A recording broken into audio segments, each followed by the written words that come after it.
Friends, സിയാണ് ട്ടോ. നമ്മൾ ബേപ്പൂർ ഫെസ്റ്റിന് വേണ്ടി ഒരുക്കിയ കാഴ്ചകളാണ് ട്ടോ ഇതൊക്കെ. എല്ലാവർക്കും അറിയാൻ മതിയാവും, ബേപ്പൂർ ഫെസ്റ്റ് താൽക്കാലികമായിട്ട് നിർത്തിവെച്ചിരിക്കുകയാണ്. മുൻ പ്രധാനമന്ത്രിയുടെ മരണവും എഴുത്തുകാരൻ MT വാസുദേവൻ നായരുടെ മരണവും അനുബന്ധിച്ചുള്ള ദുഃഖം പങ്കുകൊണ്ടാണ് താൽക്കാലികമായി ഫെസ്റ്റ് നിർത്തിവെച്ചിരിക്കുന്നത്.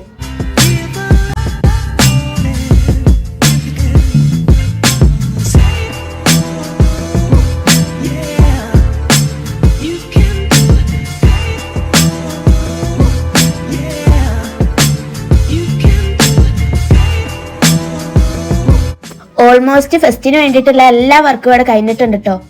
ഫെസ്റ്റിന്റെ അടുത്ത ഡേറ്റ് ഫിക്സ് ചെയ്തത് ജനുവരി 4-5 കേട്ടോ.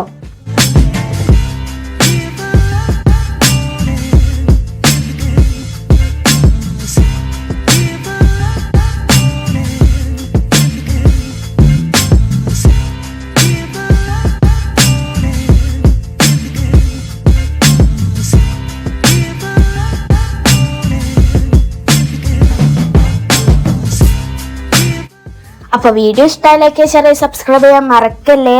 ബേപ്പൂരിന്റെ അടുത്ത വീഡിയോ കാണുന്നവരെ ബൈ.